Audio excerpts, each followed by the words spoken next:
वो उसने आपको डीएम उसने के किया, मैसेज फोन किया? भी किया मुझे, पहले तो मैसेज किया तो हाँ। मैंने रिप्लाई नहीं किया, मैंने कहा शायद वो मजाक करता होगा, तो सीधा फोन ही किया। तो मैंने ऐसे ही उठा लिया, मैं यूएस में था तो मुझे लगा इतना क्या, मतलब रात को फोन किया। तो जैसे फोन किया तो बोला मैं अभी मरने वाला था, मैंने सब तैयारी किया, उसने फांसी वासी सब तैयारी किया, लेकिन पता नहीं क्या हुआ कि उसने वो वीडियो ओपन किया, यूट्यूब ओपन किया और उसमें सीधा हमारा ही हाईलाइट हुआ और उसने कुछ 15-20 मिनट तक देखा, पूरा भी वीडियो नहीं देखा।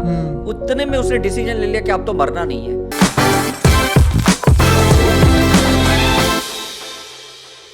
पास्ट लाइफ में what is the concept of past life?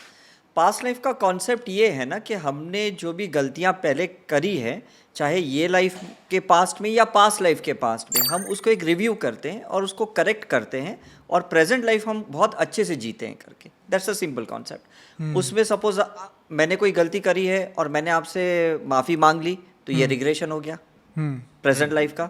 आपने कोई पास्ट लाइफ में मेरे साथ गलती करी है, मैंने देख लिया अपने मेडिटेशन में या रिग्रेशन के प्रोसेस में और मैंने आपसे माफ़ी मांगी या मैंने आपको माफ़ कर दिया तो वो भी रिग्रेशन हो गया। दैट्स अ सिंपल कॉन्सेप्ट है। तो मतलब पिछले जन्म में जाके या अपने इस जन्म को सुधार सकते। तो गलती सुधारना, प्रोग्रेस करना, दैट्स अ रिग्रेशन। हाँ करेक्ट। ऐसा नहीं कि लेटाओ, हिप्नोथेरेपी करो और उसको एकदम पीछे ले जाओ और वो देखे, जरूरी को थोड़ी है, क्योंकि जो गलतियां पास्ट में करी है उसी का तो रिफ्लेक्शन प्रेजेंट लाइफ में हो रहा है। Correct correct correct. Is it right? जैसे हम आरटीओ में जाते हैं लाइसेंस लेने के लिए, जो हम गलती करते हैं तो हमको लाइसेंस नहीं मिलता है और जब हम गलती नहीं करते लाइसेंस मिल जाता है। Is it right? Simple fund, simple concept है, यही हो गया। अभी जितने लोगों ने भी पार्ट 1 में कुछ नेगेटिव कमेंट्स किए हैं, हाँ हाँ उसका ना मुझे शुरू में तो अजीब लगा, क्योंकि किसी ने अगर उस सब्जेक्ट के ऊपर रिसर्च नहीं किया और उसने कमेंट्स किया तो वो समझ में आ जाता है कि ये बंदे ने उसके ऊपर काम ही नहीं किया है। करेक्ट। इसलिए वो इस तरह कमेंट्स कर रहा है। जब हम ओशो के आश्रम में रिट्रीट्स करने के लिए जाते थे तो वहाँ पे ना एक गिब्रिश करके एक मेडिटेशन था। गिब्रिश मेडिटेशन। उसमें ना आपको कुछ भी बोलने के लिए बोलते हैं वो, मतलब गालियाँ बको, जिब्रिश लैंग्वेज भी बोलते हैं, हाँ, है ना? हाँ, हाँ. मतलब जो भी बकना है, जो आप सप्रेस्ड हो, आपने कभी अपने इमोशन को एक्सप्रेस नहीं किया, तो ये पॉडकास्ट के बाद क्या हुआ ना, वो एक्चुअली मेडिटेशन का एक पार्टी हो गया कि लोगों ने मतलब माँ बहन की गालियाँ भी दे दी और वो कैथारसिस हो गया, उनका क्लटरिंग डिक्लटरिंग हो गया और वो फ्री हो गए। तो मुझे लगता है वो भी एक रिग्रेशन हो गया। हाँ हाँ हाँ। मन की भड़ास निकल गई। अदरवाइज वो किसी हिप्नोथेरेपिस्ट के पास जाते और वो निकालते बाहर, या कोई उनका ईएफटी करता या कोई उनका होपोनोपो थेरेपी करता या हीलिंग थेरेपी करता, उसके बाद वो बेचारा बाहर निकालता। ये तो सिर्फ वो देख के ही उससे वो रहा नहीं गया, उसके भी सप्रेस्ड इमोशन सरफेस पे आए और उसने रिएक्ट कर दिया और हमारे लिए तो ये सक्सेसफुल हो गया। करेक्ट। तो हमने इनडायरेक्टली लोगों का पास्ट लाइफ रिग्रेशन ही कर दिया। और एक बंदे ने तो मुझे फोन किया, मैसेज किया कि मैं सुसाइड करने ही वाला था, लेकिन पता नहीं आपकी वीडियो मैंने देखी और मैंने डिसीजन लिया कि अब मैं नहीं मरने वाला हूँ। तो मुझे लगा कि ये एक बंदा जो बच गया ये पॉडकास्ट के चक्कर में, कम से कम उस वजह से तो ये हमारा वसूल हो गया। वो उसने आपको डीएम के उसने किया, मैसेज फोन किया? भी किया मुझे, पहले तो मैसेज किया तो मैंने रिप्लाई नहीं किया, मैंने कहा शायद वो मजाक करता होगा, तो सीधा फोन ही किया। तो मैंने ऐसे ही उठा लिया, मैं यूएस में था तो मुझे लगा इतना क्या, मतलब रात को फ़ोन किया। तो जैसे फ़ोन किया तो बोला मैं अभी मरने वाला था, मैंने सब तैयारी किया, उसने फांसी वासी सब तैयारी किया, लेकिन पता नहीं क्या हुआ कि उसने वो वीडियो ओपन किया, यूट्यूब ओपन किया और उसमें सीधा हमारा ही हाईलाइट हुआ और उसने कुछ 15-20 मिनट तक देखा, पूरा भी वीडियो नहीं देखा। उतने में उसने डिसीजन ले लिया कि अब तो मरना नहीं है, क्योंकि अगर किसी का कंजेनिटल हार्ट डिजीज ठीक हो सकता है, कोई आदमी मतलब वापस प्रेजेंट लाइफ में एक रीबर्थ जैसा एक फिनोमिना क्रिएट कर सकता है, तो मर के फायदा ही क्या है? क्योंकि जैसे मैंने पास्ट टॉक में बताया था, इंसान जहां मरता है ना वहीं से उसकी स्टोरी रीस्टार्ट होती है। अगला जन्म वहीं से स्टार्ट होता है ना? तो वो बंदे ने सोचा, और मैंने बताया भी था कि कोई आदमी सुसाइड करता है ना तो उसके आगे 7 जन्म में उसको सुसाइड करना पड़ता है। एक बार अगर एक जन्म में सुसाइड किया है तो उसको 7 टाइम्स सुसाइड करना पड़ता है उस पैटर्न से बाहर आने के लिए, बिकॉज हमारे 7 चक्रस है, एनर्जी सेंटर्स है, तो हर चक्र में वो मेमोरी चली जाती है, तो 7 टाइम्स उसको वो पैटर्न रिपीट करनी पड़ती है। तो सुसाइड इतना पावरफुल वो होता इतना है, नेगेटिव है, इतना नेगेटिव है। इतना तो वो negative बंदे ने इसलिए वो सुसाइड अटेम्प्ट नहीं किया क्योंकि वो समझ गया कि भाई 7 बार मुझे ये अटेम्प्ट करना पड़ेगा। और यूएस कनाडा में मुझे तो बहुत सारे केसेस मिले। कुछ है ना, 8 साल पहले एक लेडी आई थी ज्योति करके, उसने भी मुझे बताया कि मेरा बेटा फेल हो गया, उसने ड्रॉवर में से बंदूक निकाली और गन शॉट करके मर गया। तो वो इसलिए रिग्रेशन करने के लिए इंडिया आई थी, और जब मैंने उसका रिग्रेशन किया तब पता चला कि पास्ट लाइफ में ना ये दोनों मतलब सोल्जर, मतलब आर्मी में थे, लेकिन अपोजिट कंट्री के थे। माँ और बेटा। माँ और बेटा ऐसा है। तो ये माँ ने ना उसको कैसे भी करके फोर्स किया कि भाई तू मर जा, नहीं तो मैं तुझे मार दूंगी। पिछले जन्म में। पिछले जन्म में तो वो बंदे ने खुद गोली लेके मार दिया करके। तो इस लाइफ में उसको वही पेन देने के लिए बेटे ने ये अटेम्प्ट किया।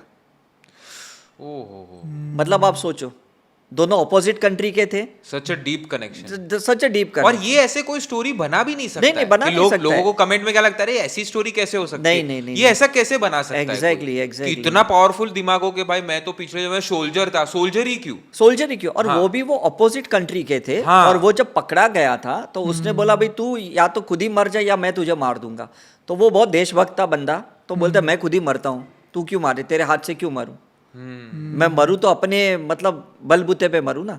करेक्ट। तो वही उसने चीज को रिपीट किया। जस्ट बेटा बन के आया इस लाइफ में, और यूएस में था, और वो वहाँ पे कुछ फेलियर था आफ्टर द एजुकेशन, उसको कोई जॉब ही नहीं मिल रहा था, और उसने अपने आप को गन शॉट किया। अभी आपने ये चीज बोली, हाँ। तो ये कहीं पे मेंशन्ड है क्या? हाँ। कोई बुक में या कुछ कहीं पे इसका कुछ ये प्रमाण है? ये basically? कैसा है ना, जो साइकेट्रिस्ट डॉक्टर बनते हैं ना, हाँ। उनके ये सिलेबस में ये मेंशन्ड है। अच्छा। लंदन में स्पेशली जो लोग साइकोलॉजी पढ़ने जाते हैं और वो लोग हिप्नोथेरेपी सीखते हैं सिर्फ इसी पॉइंट पे कि उनको वो 7 टाइम का पैटर्न को तोड़ना है।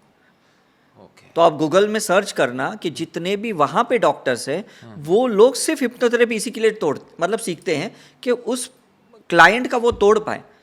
बिकॉज चलते फिरते आजकल यंगस्टर्स कितने अटेम्प्ट करते हैं, कोई अल्कोहल लेके, कोई ड्रग्स लेके, Correct. कोई छलांग मार के, कोई पानी में डुबकी मार के, और वो अटेम्प्ट फेल होते हैं बिकॉज उनके सोल जर्नी में वो डेथ लिखा नहीं गया, नेचुरल डेथ नहीं था।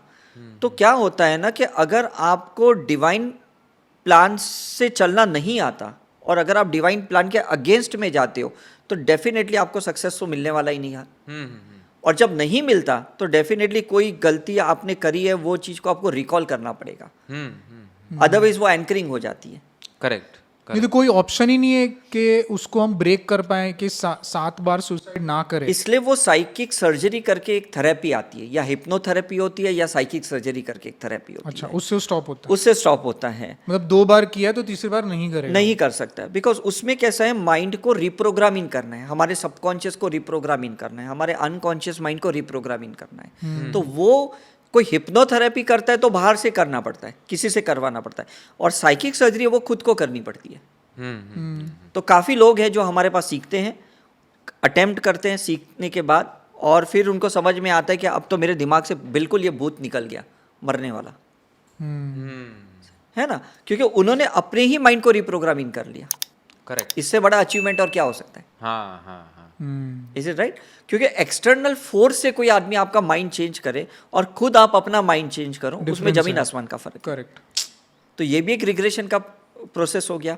इसलिए ओशो ने बहुत सारे कुंडलिनी मेडिटेशन, डायनामिक मेडिटेशन या नाद ब्रह्म मेडिटेशन, ऐसे मैं जब भी उनके आश्रम में जाके रिट्रीट्स अटेंड करता था, मैं समझता था वो एक्चुअली माइंड की पैटर्न को तोड़ने वाले काम कर रहे हैं। अदरवाइज दूसरे ऑर्गेनाइजेशन में क्या एनलाइटनमेंट, मोक्ष के लिए सब मेडिटेशन करवाते, स्पिरिचुअल प्रोसेस करवाते। इन्होंने समझ लिया कि किसी भी तरह से हमें वो पैटर्न को तोड़ना है, अपने जो भी पार्टिसिपेंट्स होते हैं, और इसलिए वो बहुत अच्छे हैवी मेडिटेशन, थीटा और डेल्टा लेवल के मेडिटेशन करवाते, and that's the greatest thing. तो this is called that Shiva frequency. Shiva frequency का मतलब है जहां आप अपने आप को शून्य पे लेके आते हो और फिर आप रीस्टार्ट करते हो। रीबर्थ जैसा रीबर्थ जैसा होता है, यही बॉडी वही सोल, लेकिन अब नया माइंडसेट।